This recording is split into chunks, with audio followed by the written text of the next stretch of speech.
¿Qué tal, amigos? Muy buenos días tengan todos ustedes. Hoy quiero darle la bienvenida a este programa de En Casa con Lula.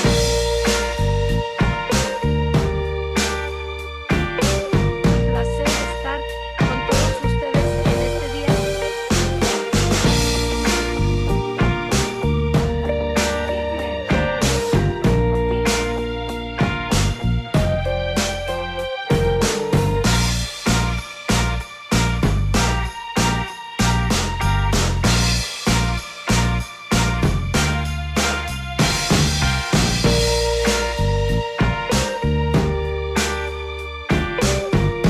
Bueno, pues estoy aquí en Casa con Lula en una manera totalmente diferente, porque hoy no tengo a ningún invitado, simplemente ustedes son mis invitados. Así es de que a todos ustedes que hoy me están viendo, bienvenidos a su programa En Casa con Lula, titulado Pakistán, mi tercer país. Es por eso que hoy me vestí de gala. Vamos a hacer una serie de programas del país de Pakistán. Bueno, voy a sentarme porque quiero hablar con todos ustedes acerca de este país, el cual es un poco extraño para muchos, un tanto sorpresa hablar con todos ustedes sobre este traje que hoy porto para que vean de dónde viene, por qué se visten así, cuáles son los tipos de cosas que uno hace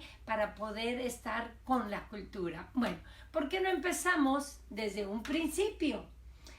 Bueno, hace casi 29 años, bueno, más, porque tengo casada, voy a cumplir 29 años, pero yo conocí al que es ahora mi esposo a 4 años antes, en 1986. Yo vine a Chico a estudiar, estaba yo por terminar mi carrera y fui invitada a ser parte de una estación de radio aquí en la ciudad de Chico, en la Universidad de Chico. Después de tener ese trabajo donde yo trabajaba con latinos solamente, teníamos programación en español de salsa, merengue, cumbia, me invitan a una cena unos amigos venezolanos para que fuéramos a cenar a la casa de un amigo de ellos, que no era mi amigo, pero ahí vivía un amigo en común, Wilfredo Paniagua, que es de Michoacán. No sé si él me esté viendo en algún momento, pero si me está viendo, Willy, te recuerdo con mucho cariño. Llegamos a la casa y exactamente a las 12 de la madrugada tocan a la puerta y era el que es ahora mi esposo. Ahí fue el día que yo lo conocí en una cena pakistaní. Después, pues continuamos nuestra amistad, seguimos viéndonos y fuimos a la biblioteca varias veces juntos, empezamos a convivir, a estar en parte, pues más que nada en conociéndonos. Porque desde un principio se estableció que yo me regresaría a México y él se regresaba a Pakistán. ¿Por qué era eso? Porque solamente veníamos a estudiar, estábamos aquí estudiando y la meta era devolver cada uno de nosotros a nuestro país.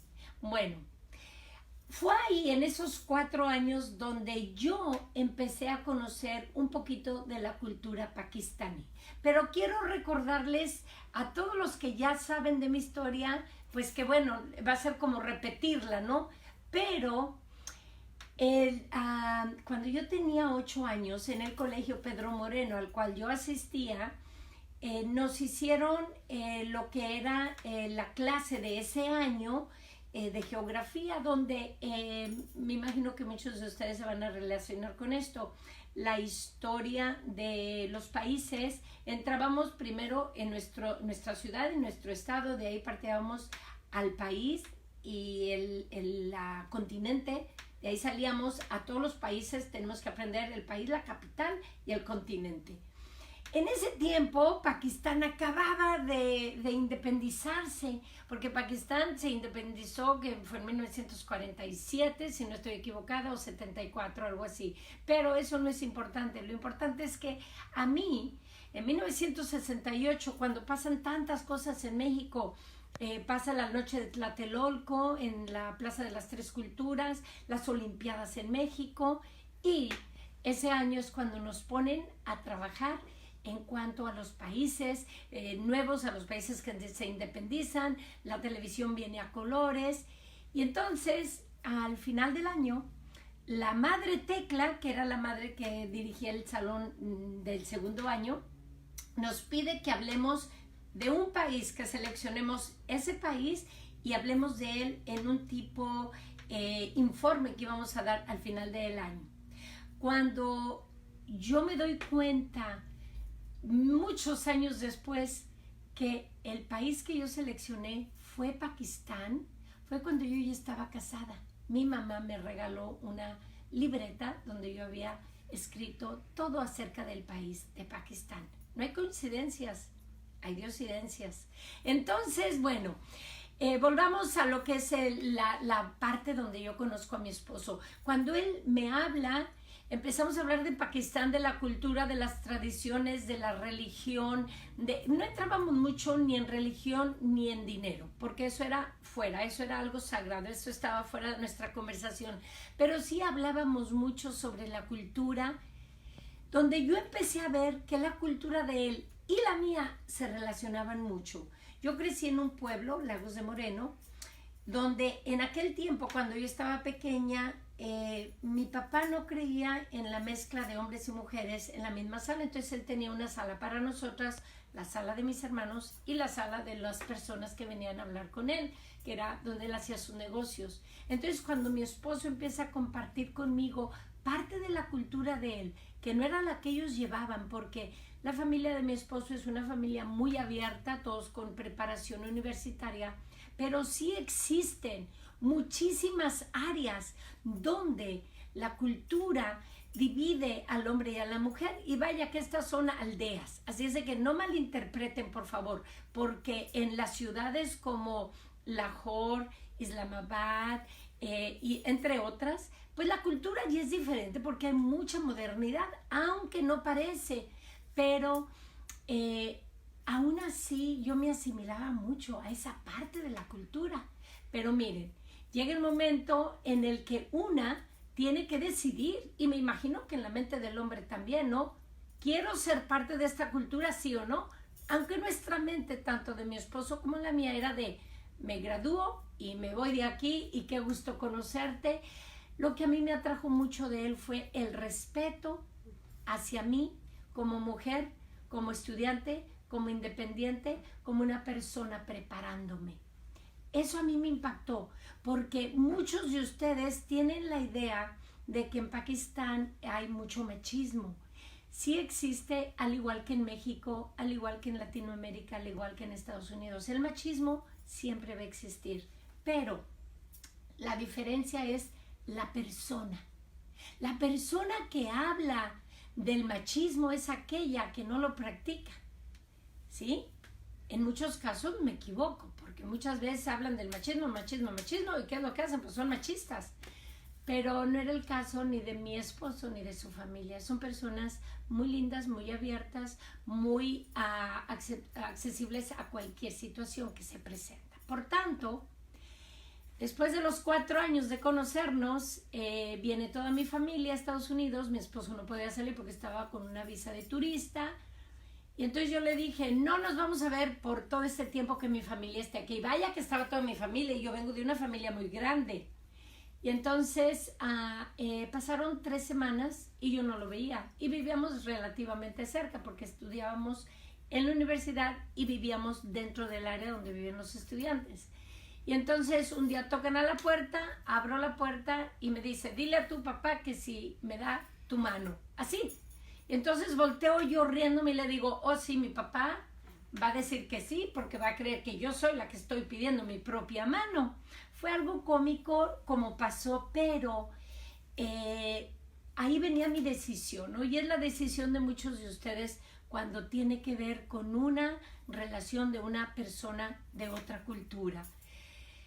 Yo ya había, ahora sí que recibido la segunda cultura, ¿verdad? Porque vengo de México a Estados Unidos, estoy aprendiendo el inglés porque no lo dominaba, estoy tratando de asimilarme a la cultura de aquí que no la conocía, y viene una tercera oportunidad de conocer a este país, a esta familia, y decidir, ¿me caso o no me caso?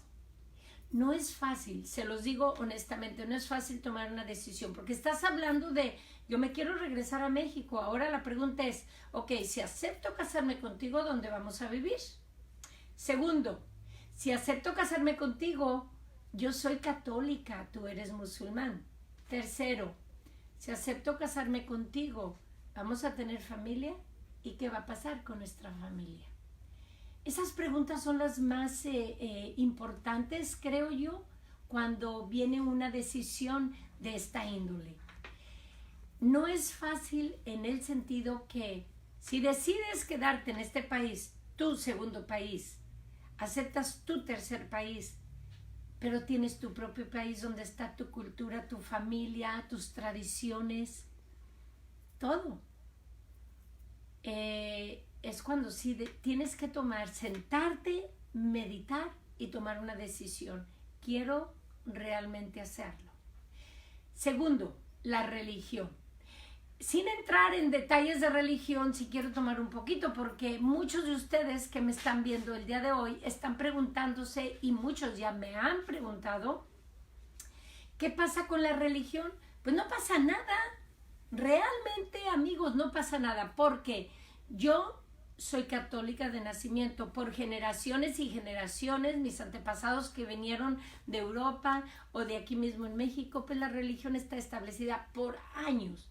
Pero también entonces yo me pongo a pensar, y mi esposo tiene lo mismo, en cultura, tradición, de religión es lo mismo, porque por años y años y años también él tiene una base bien cimentada.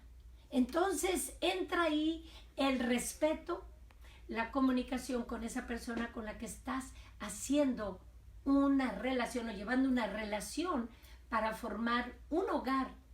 Y ahí es donde sí tienes que decidir. ¿Cómo vas a hacer? Bueno, nosotros conversamos, platicamos de estos temas antes de tomar la decisión. ¿Nos casamos o no nos casamos? En el momento en que él me pide que me case con él, ya habíamos tomado estos temas anteriormente. Nos casamos. Yo respeto tu religión, tú respetas la mía, es tu creencia, es la mía. ¿Cómo y con qué derecho voy yo y le digo, cámbiate de religión? ¿O con qué derecho él vendría y me diría, cámbiate de religión? Yo creo que no se vale, porque hay que respetar las creencias, hay que respetar a la persona, hay que respetar sus creencias personales, que por convicción personal ya las llevan a cabo. Entonces, yo creo que ahí mi esposo y yo estábamos bien compaginados y decidimos que respetar la religión de cada uno. Él me pide que me case con él.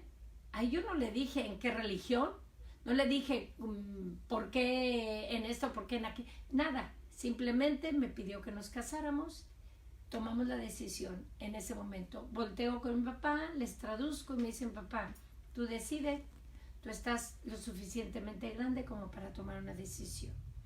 Entonces yo hablé con un sacerdote que era un amigo de la familia, un obispo, y le pregunté cuál era la posición de la iglesia ante un matrimonio musulmán y católico, y me dijo, son las bases. La judía, la católica y la musulmana son las bases, no hay problema, se permite matrimonios. Entonces ya con eso platicamos mi esposo y yo, y le pregunté, ok, tú me preguntas, me hiciste una pregunta muy importante, pero el día que yo me caso por la iglesia católica, me dice mi mamá, hija, yo a ti te veo frente a frente, a tu esposo lo veo a los ojos. Yo quiero que tu suegra haga lo mismo, que nunca bajes la mirada, hagan una ceremonia musulmana. Esas fueron las palabras de mi mamá. Así es de que muy contenta con esto, pues yo le pregunté a mi esposo, bien, pues nos vamos a casar por la iglesia católica, yo quiero que hagamos una ceremonia musulmana.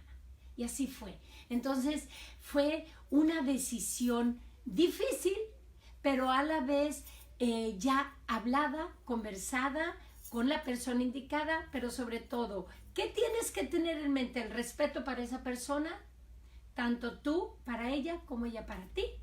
Y segundo, la comunicación. Desde el momento en que nos casamos, que decidimos unir nuestras vidas, la comunicación no ha terminado. Nunca termina, ni nunca terminará. Yo pienso, amigos, para todos ustedes que hoy me están viendo, que el matrimonio es una carrera donde todos los días estamos trabajando en ella. Y no nada más por llevarla a cabo. Es si tú quieres y eres una persona consciente, especialmente cuando hay hijos de por medio, ¿qué es lo que tú quieres realmente? Pues lo tienes que buscar los medios para mantener ese matrimonio. Vienen los hijos. Tenemos 2 hijas. ¿Qué va a pasar con ellas? ¿Van a ir a la iglesia católica? ¿Van a ir a la iglesia musulmana? ¿Qué cultura van a seguir? ¿Qué idioma van a hablar? Esas preguntas, sí, ya uno de ustedes me mandó una carta preguntándome. Claro que se toman en cuenta, pero por supuesto que sí. ¿Pero qué haces? Nada, simplemente te sientas con la persona indicada, que es tu esposo o tu esposa, y conversan sobre eso. Mis hijas fueron al colegio católico Notre Dame, fueron bautizadas, fueron presentadas a la iglesia, recibieron su primera comunión y fueron confirmadas. Hoy que son adultas, ellas deciden qué camino van a seguir. Es decisión de ellas. Tú, amiga, amigo, lo único que tienes que hacer es que se te quite el miedo y guiar a esos hijos que trajiste al mundo para que sean buenos seres humanos. Eso es todo. ¿Por qué hablar de religión cuando no es necesario? ¿Por qué enfocarte en la tuya cuando no es necesario? Simplemente darles un buen ejemplo para que ellos como adultos sigan un camino sin hacer daño a nadie. Viene también, bueno, pues el momento especial de decidir dónde vamos a vivir.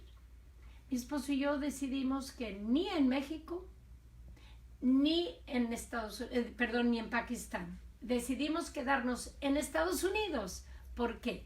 Porque aquí estábamos estudiando, aquí íbamos a graduar y aquí podíamos continuar nuestra vida como matrimonio para empezar desde abajo, él y yo solos. Sin influencia de mi familia, sin influencia de la familia de él, íbamos a caminar juntos, trabajando y logrando lo que pudiéramos en ese camino.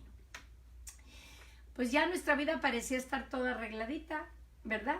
Eso es lo que creemos, pero no, vienen los hijos. Ahí viene la pregunta, ¿qué es lo que quieres hacer para que tus hijos llenen ese vacío de la cultura? Porque amigos, cada matrimonio de una pareja que se unen y hay familia, cuando son de 2 culturas diferentes, no es fácil. Se los digo por experiencia personal. Los hijos crecen con una falta de identidad si tú no los envuelves o los involucras en tu cultura, en la cultura de él. ¿Qué hice yo o qué hicimos mi esposo y yo? Bueno, pues para empezar, desde el momento en que nacieron, a México. Yo a México nunca dejé de ir. Mis padres vivían allá, entonces había que ir. Por otra parte, tenía hermanos, tenía familia. Hay que ir a visitar, hay que mostrarles a tus hijos tu cultura. ¿Qué es parte de la cultura? Bueno, vamos a seleccionar el verano, que es cuando ellas están de vacaciones, y hay vacaciones en México el verano. Están las fiestas, está la playa, están las comidas especiales del verano. Pues vamos a gozar ese verano con la familia. Después viene la comida. La comida que encontramos aquí en Estados Unidos no es la que tenemos en México, una comida tremenda con mucha verdura, mucha verdura, de verdad, y no picante. Mucha gente piensa que mi comida es picante, no es picante, es simplemente las salsas afuera, tú decides si la haces picante y presentársela a tus hijos para que ellos la abracen y la sepan saborear como comida de ellos. Viene la parte familiar. Que conozcan a sus primos, que conozcan a sus tíos, que conozcan a toda la familia para que puedan sentirse ellos que esa es su cultura, porque al final de cuentas sí lo es. ¿Qué pasa después? Bueno, pues vamos a ir a Pakistán. para que de la misma manera que yo las involucro en todo lo que es mi cultura, mi comida, mi familia, las fiestas, las tradiciones, así de la misma manera ellas empiecen a recibir todo lo que van a recibir de parte de su papá, la familia, la comida, la cultura, la forma de vivir, las costumbres, las tradiciones. Miren, hay tantas cosas, por ejemplo, el usar trajes de estos. Esto se llama dupatta. La dupatta es un chal, simplemente es un chal así que se puede llevar aquí en esta parte del cuerpo o se puede cruzar así. Tiene diferentes formas de llevarse, así es de que uno decide, ¿no?, cómo usarlo. Una de las cosas es que siempre tiene que haber una combinación. El pantalón, que es el chaular camis. Este es el camis, ¿no? La camisa que lleva un fondo abajo, lleva la blusa. Este es de los antiguos, yo traje uno viejo. Pero traje este viejo porque quería que vieran, miren, por ejemplo, los pantalones son súper grandes, súper cómodos. Es el chaular y el camis con la dupatta, pero algo muy importante es que los colores que van en el chaular y la camisa tienen que combinar pues con las joyas que uno lleva, ¿sí? Tiene que haber ese contraste. Pero algo muy bonito que yo quería mostrarles son los zapatos hechos a mano de piedrería o pedrería, diría una amiga, de piedrería. La pedrería que es más que nada puesta una a una de cuero, por supuesto, y súper fáciles y prácticos. Miren esto, así es como ellos los doblan para poderlos llevar en viaje. Entonces son zapatos súper cómodos, bonitos y tienen una tradición tremenda. Muy viejos, unos zapatos preciosos y cómodos, sobre todo que pueden ir con cualquier tipo de traje. Ya tendremos el siguiente programa después de este donde voy a mostrar el otro tipo de vestidos porque van por trajes de acuerdo a las fiestas que se están llevando a cabo. Por ejemplo, este es uno, ¿verdad? Desde los aretes, las joyas tienen que ir bien combinados. Pero este es el regular, el que puede usar uno regularmente. Pero luego viene cuando se casa uno, que viene la despedida de soltera. Y en la despedida de soltera tiene uno que llevar colores como amarillo, anaranjado, rojo, azul, verde, colores brillantes. Entonces el que yo voy a usar va a ser un amarillo para que todos ustedes lo vean y después va a venir uno que es especial para fiestas. Así es de que no se pierdan mis programas porque estaremos hablando de todo esto que es la cultura pakistaní. Bien, mucha gente me ha preguntado que si no me cubro la cara. Y yo les digo, ¿por qué? Pensamos muchas veces cuando hay ignorancia, ¿verdad?, que hay que cubrirse porque vemos a los musulmanes cubiertos, a las mujeres. Bueno, quiero que sepan que esto es una tradición que viene de las monjas. ¿Saben cómo se visten las monjas, verdad?, que se cubren la cabeza. Bueno, el cubrirse la cabeza en la religión musulmana es decisión personal. La mujer decide o no. En el Corán, que es el libro de ellos, y para que vean de dónde viene esto, está el Torah, que es el libro sagrado de los judíos. Está la Biblia, que consta del Viejo Testamento, Nuevo Testamento, antes de Cristo, después de Cristo, y viene el Corán, que está basado en el Viejo Testamento. Los tres tienen lo mismo. El cubrirse la cabeza no está escrito ahí. El cubrirse la cabeza es decisión personal de cada mujer. Claro, depende de quién está dirigiendo el país, y el país, si es estricto ese ministro o ese presidente, van a ser requisitos extravagantes, y más si son personas con ideas muy fuertes. Pero en Pakistán hay libertad de religión, hay libertad de forma de vestir y forma de ser y forma de actuar.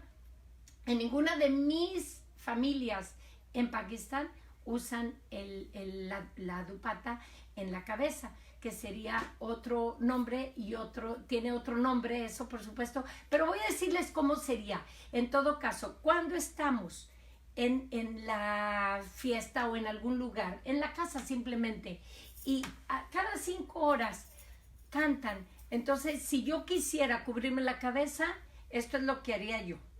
¿sí? Nada más para que sepan, pero realmente no lo hace toda la gente, lo hacen así. Esto es todo. Así, solamente termina el rezo y se lo quitan. Ahora, ¿cómo se ponen cómo se cubren la cabeza? Les voy a enseñar un poquito, pero no es algo que hace mi familia. Se pone esto así, se va cubriendo de esta manera, y es algo que yo nunca hago, porque no, para empezar, no soy musulmana y no me gustaría ofender a nadie. Esto es la forma en que se hace, así, ¿no? Pero esto no es algo que yo hago porque ni mi familia lo hace, ni tampoco soy musulmana. Entonces, esto es por respeto cuando va uno a la mezquita. Sí, yo llevé a mis hijas a la mezquita cuando eran pequeñas durante las fiestas importantes, que era el Ramadán, y la siguiente fiesta donde se celebra el Eid. Esas dos fiestas son las fiestas a las que yo llevé a mis hijas. También mi esposo me acompaña a la Iglesia Católica durante la Semana Santa, para la Pascua y durante la Navidad. Esto es parte de mi cultura. Yo decidí abrazar esa cultura, hacerla mía, la adoro, me respetan, me quieren, y ¿qué les puedo decir? Quise compartir esta parte de mi cultura con todos ustedes. Estar aquí, estar presente, para que ustedes sean los que realmente decidan por sí mismos. ¿Creen que las culturas son iguales o que por lo que vemos en la tele podemos juzgar? No, nunca se basen en lo que ven en la tele, porque si juzgáramos por lo que vemos, ningún país o ninguna persona de ningún país seríamos amigos. Así es de que, amigos, gracias por la atención prestada. Me despido. Recuerden, el siguiente programa va a ser las fiestas de Pakistán de acuerdo a la cultura. Que Dios los bendiga.